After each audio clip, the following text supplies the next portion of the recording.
Hi there, thank you so much for clicking the thumbnail and being interested in my work. In this video I share with you my techniques and tips on how I achieve this brown eye. So be sure to watch it right through till the end, because here and there I'll be slowing things down in real time so you can take a closer look. So let's dive in and take a look.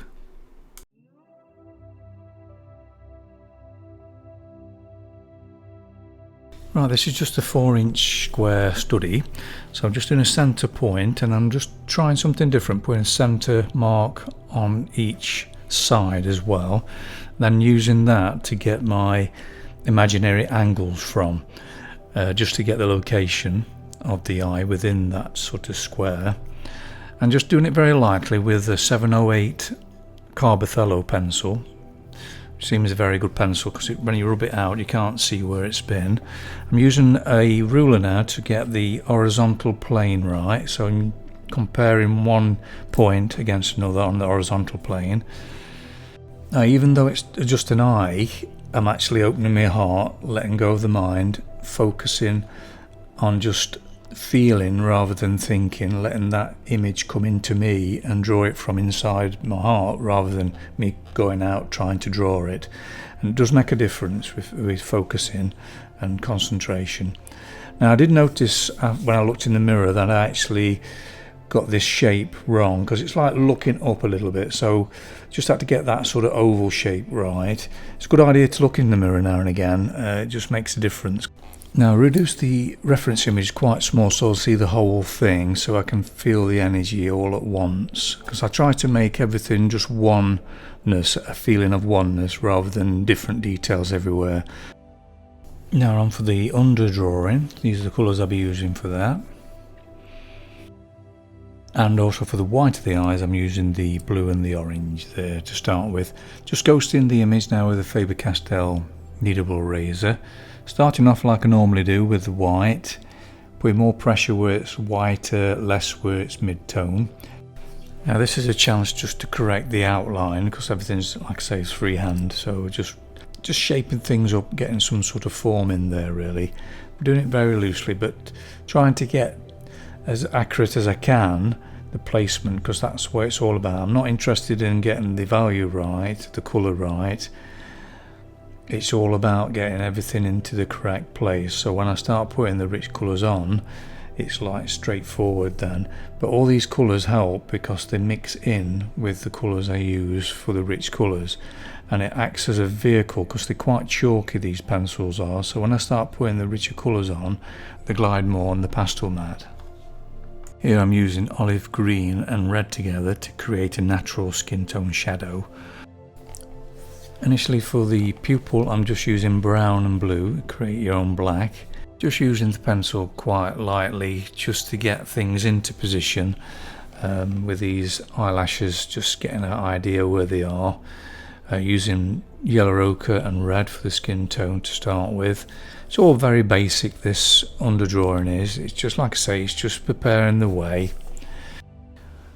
Now putting the yellow ochre in and lemon yellow with the warm red, just to create sort of a zinginess. Even though it's in shadow, there's still that chroma feel, that glow to it. So I've added that in there, and then desaturated a bit with a bit of green. Just makes it more neutral and not so vivid. If you're enjoying this video, why not subscribe? It's absolutely free, then you're sure not to miss any of my future videos. Here I'm just using the brown and white just to shape things up and then just glaze over with a few colours.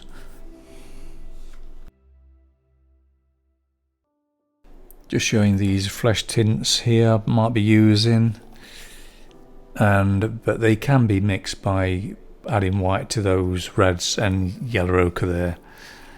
Using cold red and dark green for the shadows of the skin tone.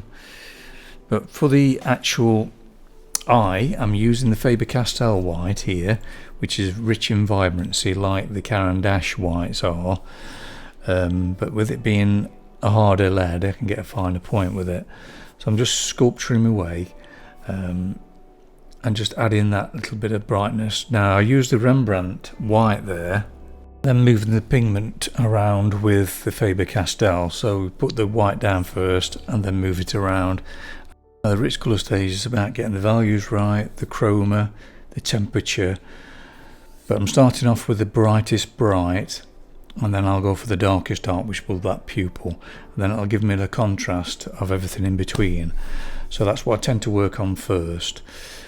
Now I'm going in with the black now with the pupil. I add a bit of blue with that just to give it some depth. And then just marking the areas of these sort of lines within the iris with the brown. You just got to, you know, just sort of play and then shaping up these lines with the white. So I'm using brown and white to get the actual position of these marks. Just like to thank all my patrons for all their wonderful support every month. Can't thank you enough. Really appreciate it. If you're considering joining my Patreon and would like the benefit of longer, slower and more in-depth videos, please check the link in the description below. This study will be on my Patreon at some point, all in real time, video and audio, so please check that out when it's available. The real time here, just showing you how I'm glazing over with the lemon yellow over the white I've already put in position. So you mark it up with the brown and the white, and then just glaze over then with colour. Now if you want it richer, press on and put more pigment down, and then what I'm doing here is laying over the burnt sienna, which is going to create a goldy colour. Lemon yellow and burnt sienna is a great combination for gold, and then I'm using the green and the brown for other areas to get that sort of subtlety. See, it don't happen straight away. You've got to build up these layers, and every layer it gets more and more subtle and more sort of realistic, because you're mixing colour over colour to create certain subtleties of colour blends. So it's very difficult to find a pencil exactly that same colour, so you have to blend them until you get it right. So you keep going over and over and over again with the white glaze over until it's what you're looking for. Right, starting off with the white then, I'm just putting the Faber-Castell because it's quite rich in vibrancy, or you could use the Caran d'Ache white, and then just glaze over then with the blue and the orange, and then mix them together really until you get it right. So you're just creating that sort of subtlety, because it's not just a flat colour, there's all sorts of different subtleties going off. There's some areas are more orange, some are more blue, some are even purpley colour. So that's why I'm putting the red in here to create a purpley colour as well. So it's a case of just sort of keep playing, but it's still a blocking stage, this is really, because I want to get all the elements in, and I want to get all the dark areas in before I start to really get that correct. Same here, just blocking it in, putting more richer colour down, just making sure that I'm trying to get that sort of value right, but the details and everything will be put in later on in this video. Now creating a dark shadow using dark green and a warm red, sometimes you use a cold red, but you have to keep playing about to see which red's best. But this is vermilion from the Caran d'Ache range, really nice and rich, and then just mixing that dark green, 719 it is. I'm just putting a bit of lemon yellow in there just to give it that sort of vibrancy. Anything that's got any sort of chroma, if you just add that little bit of lemon yellow, it does make all the difference. It's more of a greeny, bluey, purpley colour anyway, this is. So it's just a case of keep playing, like I say, just adding that white, trying to create that vibrancy. So you have to do it lighter to start with, but then when you've glazed over the top of that, it will be the right shade. It's same as when you do oil painting, the grisaille method. You do it lighter to start with and just keep building up the colours on the top. Same with the pastels here.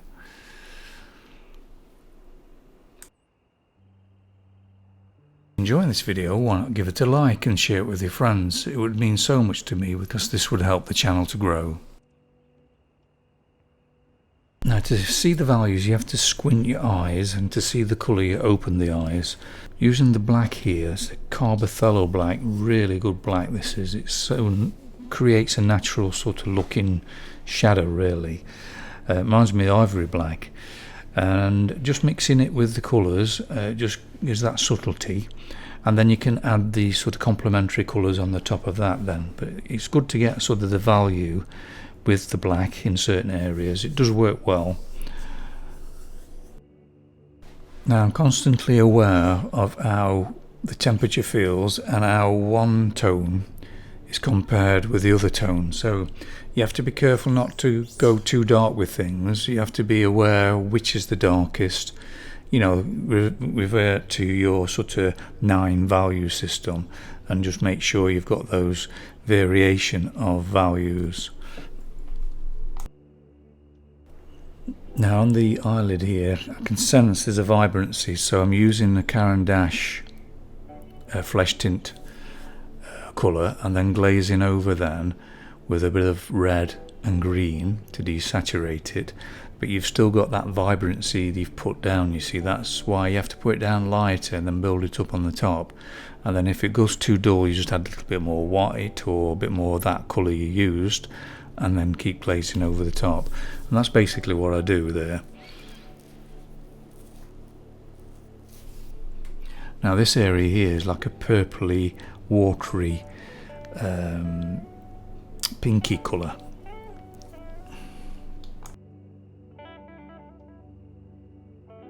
So I'm laying in these different temperatures here. It's a little bit warmer, so I'm putting the colder temperatures down, the warmer temperatures, but I'm just blocking it in to start with and just getting it all in position before I put the details in. There's no point spending loads and loads of time on an area that if it's the wrong sort of temperature and value, because you have to go, you know, like go over it again and then put the details in again. So I've found it's better to just go in stages, just get everything nice and loose in there, just get everything prepared, get a sort of blocking in there in the rich colours, and then go over them with the details.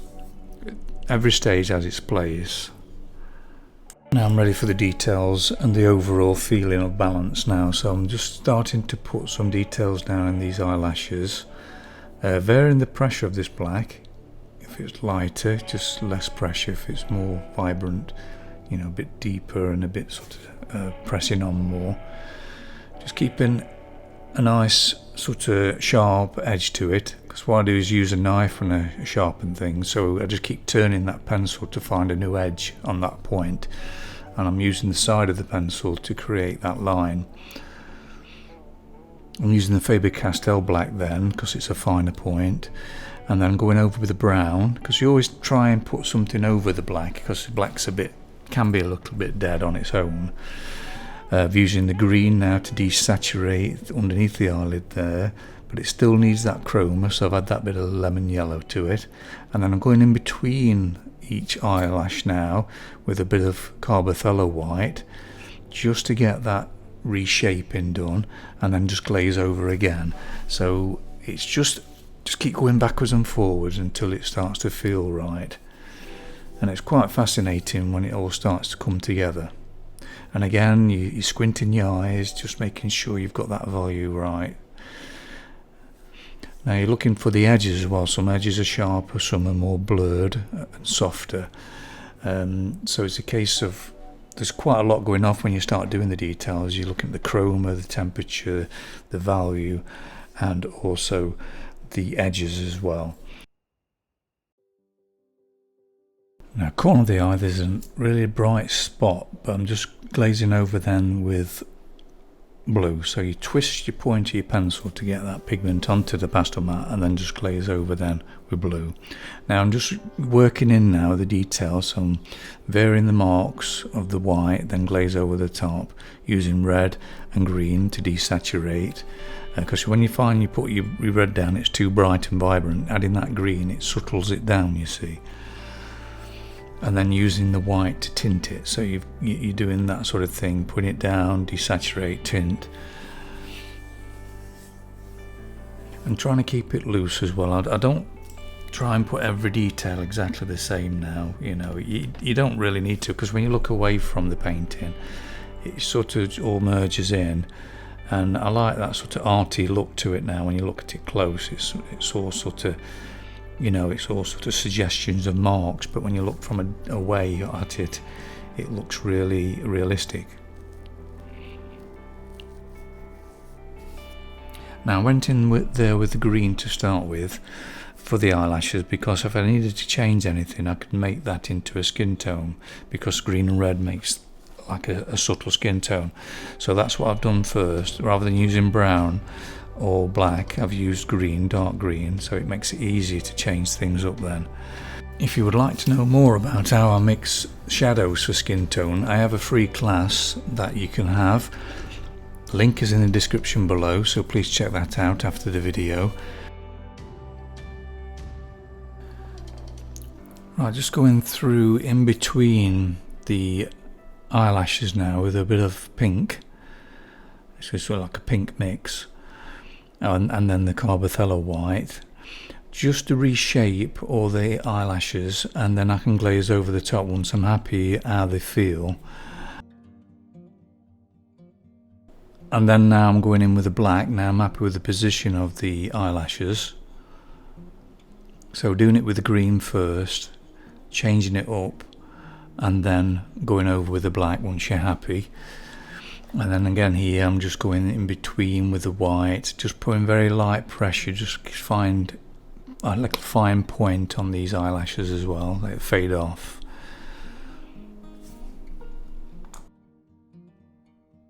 Now putting very light pressure on the dark green with a bit of warm red just is enough just to do these little veins on the white of the eyes. Now I'm using the white just to tint areas as well, because it's not pure black.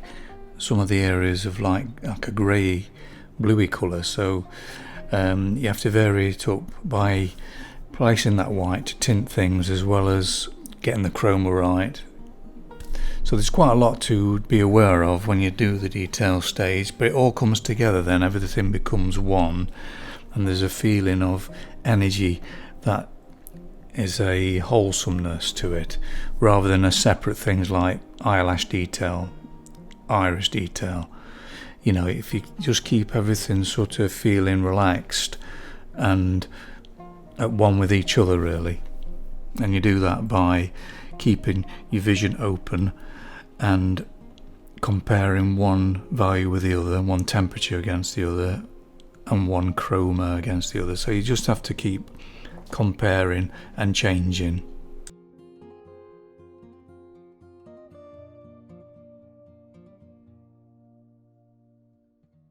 Thank you for watching the video right till the end. I really appreciate it. It does mean a lot to me.